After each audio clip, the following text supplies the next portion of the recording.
Hey, what's up everybody? Welcome back to the Speedy's Garage YouTube channel. First of all, I'm gonna say Happy New Year, Happy 2021.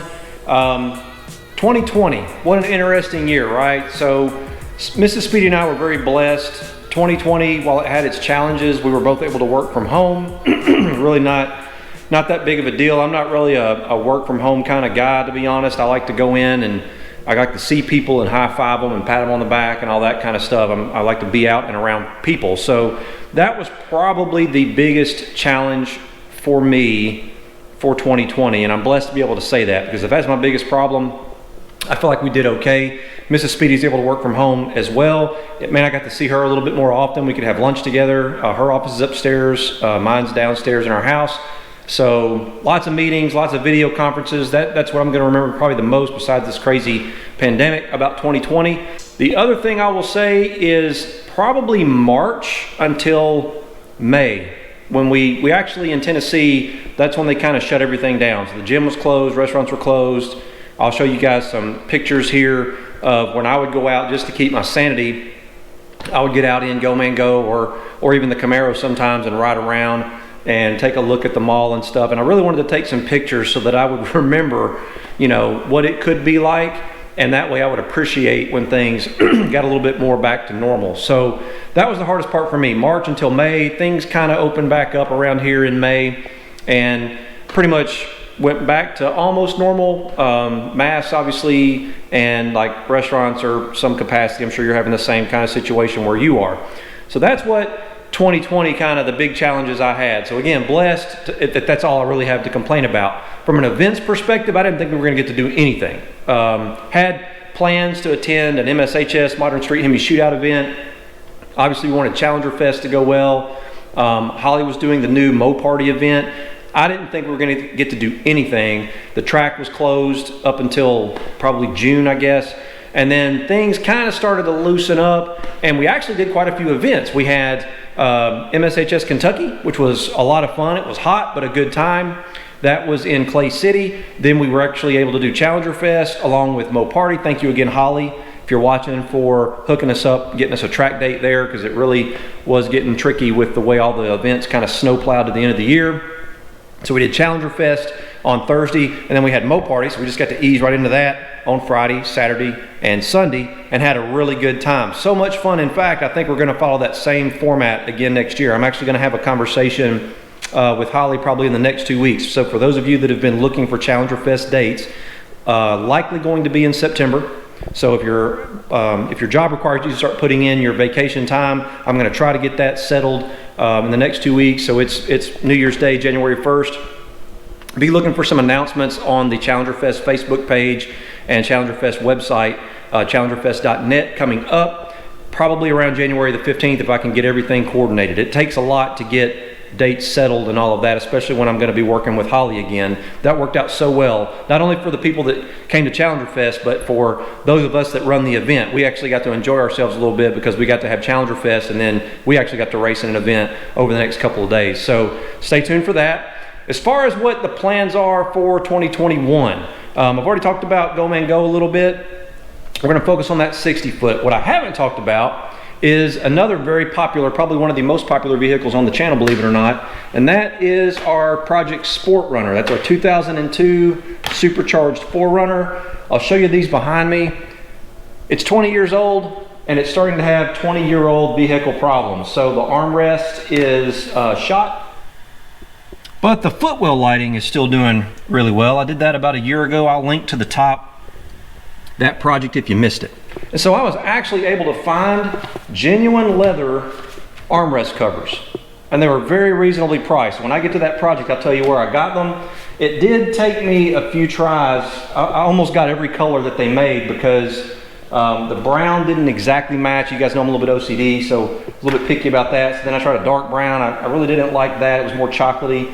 There was more redder brown, and then they finally just said, hey, we're going to send you the samples of all that we've got. So that's what they did. Very, very good company to work with. Again, stay tuned. If you haven't subscribed, subscribe to the channel so you'll be sure to get caught up when this content goes live. And then that's what I finally decided on, black with brown stitching. So that's going to look pretty good.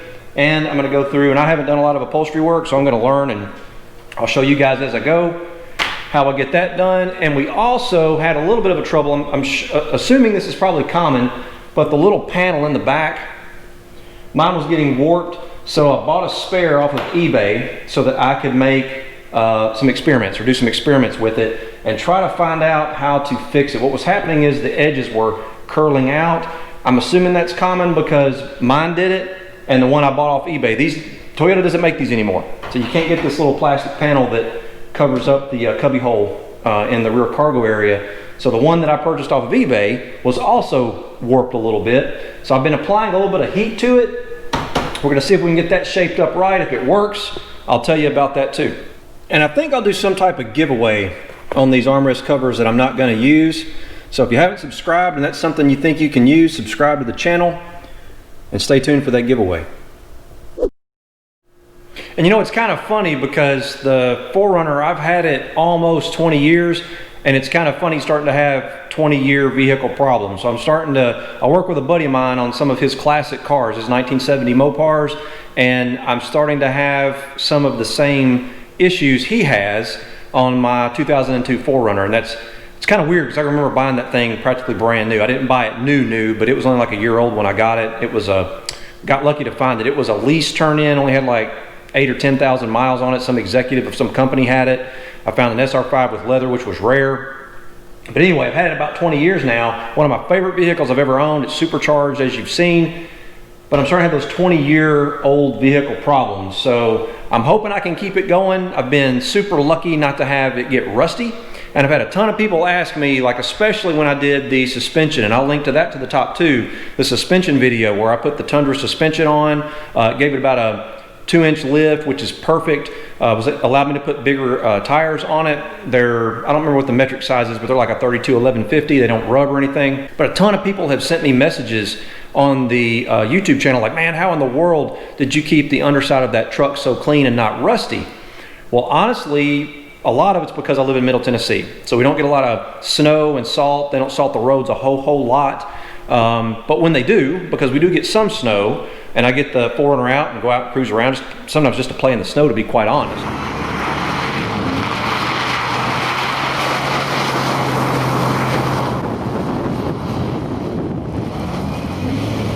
And that was actually back when it had the TRD wheels on it. That's how long ago those were in style. That's how long I've had the truck. So anyway, after it snowed or I had to drive it in nasty, salty roads or anything like that, I would immediately, as soon as they cleared the roads, like the next time it rained and washed the salt off the road, I would go up to the touchless, and I mean completely touchless. If you've been watching the channel for a while, you know I'm very particular about those car washes with the things that drag across the car to clean it and the little brushes that spin. You might as well wash your car with a piece of sandpaper as far as I'm concerned if you go to one of those types of car washes. However, the ones that just spray soap and water, good to go in my opinion. The soap's a little bit more harsh than what you might use in your 2-bucket wash method, but it's better. It's definitely better than the drag a dirty rag across it like those spinny things. But that's what I would do. I would take it through the touchless, let it spray all that salt and grime and everything else off the vehicle. Sometimes if it was really bad, I could see it caked on there. I will go down to the car wash and just use their pressure washer just to spray it down. And doing that has kept the rust from getting after the vehicle. I don't have any rust on it anywhere. And I guess they're getting a little bit rare, those 3rd generation 4Runners. They were built from 1996 to 2002. And so I probably get once a month, somebody will email me or they'll see me out somewhere and want to buy it. And so far, I've said no, I'm going to keep it. It's about to become a classic, I think. And I think these 3rd generation 4Runners, they have such a strong following. If I post a video about that 4Runner, it does really well on the channel. So that tells me people are interested in them. I think, prediction here, it's probably going to be almost like the old FJ40s eventually. It'll eventually be a classic, and people will really be seeking those things out because they were such a great vehicle. They were small and compact, super reliable. Mine, I think I've replaced one sensor. I replaced an oxygen sensor in it, and I've had it 20 years, and that's it, other than oil and fluid changes. So very, very, very good vehicle, but that's how I kept the rust off of it. Run it through a touchless car wash or spray it down with a pressure washer every time I drove it on salty roads. All right, so let's see. So I talked about projects upcoming for the 4Runner, Project Sport Runner. Talked about us getting the 60 foot down on Go Man Go. That's the big project we're going to do for 2021 on that car. I am finally going to get to the E85 and the flex fuel tuning and testing. I know I've been talking about it for a while, but honestly, it's been very complex, much more complex than I honestly expected it to be. And I wanted to make sure I fully understand it and how it works before I try to tell you guys about it. And so it's taken me a while, to be honest. It's been one of those things where it's been a lot of trial and error, working with Mike. Mike from OST Dyno, he's explained it to me how it all works, but the car, when you put that programming in, a lot of it, the car figures out on its own. And so things you change impact the decisions the car makes, but that's coming too. Flex fuel tuning on Go Man Go. It's worked out great. Very, very good. I've learned a lot. Shop-wise, we've had we've had a small issue, and it's something that I've been meaning to fix for a while, but I'm finally gonna do it. Notice I got a regulator back here. You remember we got the soundproof closet, the light on, and we got our Quincy QT54 air compressor in there. Well, what's I've noticed happening, and I didn't really notice it at first because I don't run the compressor all the time. I usually turn it on. I've got a switch on the outside of the closet here, that red switch, so I can flip that on, it will turn the compressor on. So since I only ran it when I intended to use it, I hadn't really paid attention that the air pressure was bleeding down. So I've got a small leak somewhere in the system, and this is that max line, which has been great. If you don't have it in your shop, highly recommended, very cost effective, and it's been really good. This is the one that's got the aluminum tubing inside so that it shapes. I was particular about how it would look on the wall, wanted it to be very straight. The aluminum allowed me to straighten it out, and it stayed that way. But I've got a leak somewhere. And I've got joints, you can see up there, there's one over there, there's two here. Obviously we got the hose reel, we got outlets throughout the shop in several places. So I've got a leak somewhere. It's not terrible. The 70, what is that? 70 gallons I think is what that compressor is. Is it 70? Yeah, 70 gallons, 70 gallon compressor.